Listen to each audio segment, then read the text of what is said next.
เช้านี่ตื่นขึ้นมาก็รู้สึกว่ามีอาการปวดหัวปวดแต่หัวหรือว่าสิเป็นไมเกรนบางคนก็บอกว่าบ่แม่นเจ้าพิษกระบูนเด้อลองซื้อยากระบูนมากินดูว่าซั่นสาเหตุก็สิเกิดจากเฮานอนดึกแล้วก็พักผ่อนบ่เพียงพอเนาะอาจสิมีส่วนในการเฮ็ดให้เฮาปวดหัวได้ก็เลยลองนอนพักผ่อนไปอีกชั่วโมงนึงว่ามันสิหายบ่พอนอนตื่นขึ้นก็คิดว่าสิเซา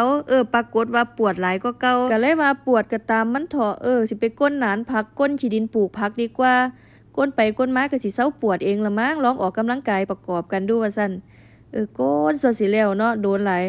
เมื่อยก็เมื่อยเนาะพ่อใหญ่นายเราก็บอกว่าคอยก้นไปได้มื้อละครึ่งหนานก็เอาแต่ก็บ่ฟังเราเลย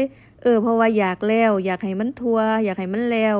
ย่านแต่มันคำไว้ในแต่ละมื้อแต่ละวันมันก็คำไว้เนาะอยากมีเวลาเฮ็ดงานโดนๆพอแดดอ่อนตอนแดดมันแก่เฮาก็เฮ็ดงานบ่ได้เนาะมันร้อนจัดเนาะให้แดดมันอ่อนช่วงบ่าย 3-4 โมงแลงเฮาก็ได้เฮ็ดงาน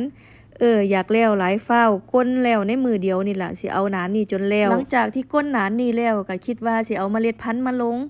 สิไปหาตามร้านค้านั่นล่ะได้หยังก็สิเอามาก่อนปลูกไปทีละหนานก่อนให้เห็นผลงานเจ้าของก่อนก็จะค่อยทยอยปลูกไปอีกหนานหนึงเรื่อยๆทั้งหมดมันก็สิมี4-5หนานนี่ล่ะประมาณนี้ปลูกแต่ซ้ำพอกินนี่ล่ะหนานนึงเฮาก็แบ่งเป็น2อย่างก็ได้อันนึงผักชีลาวอันนึงผักชีไทยอันนึงต้นหอมก็ว่าไปพื้นที่ในการเฮ็ดเฮาก็หลายอยู่ดอกแต่ว่า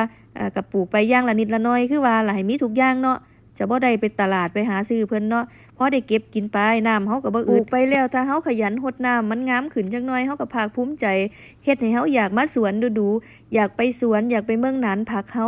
แต่ว่าก็บ่มีไก่ก็โชคดีดอกคันว่าเลี้ยงไก่คือสิเคลียร์ดีเนาะแต่ว่าปีนี้ตกมาปีนี้มีหมาอยู่3ตัวหมาน้อยตามที่พวกเจ้าเคยเลี้ยงหมาพวกเจ้าว่าหมามันสิมาหยอกกันอยู่หนานผักข่อยบ่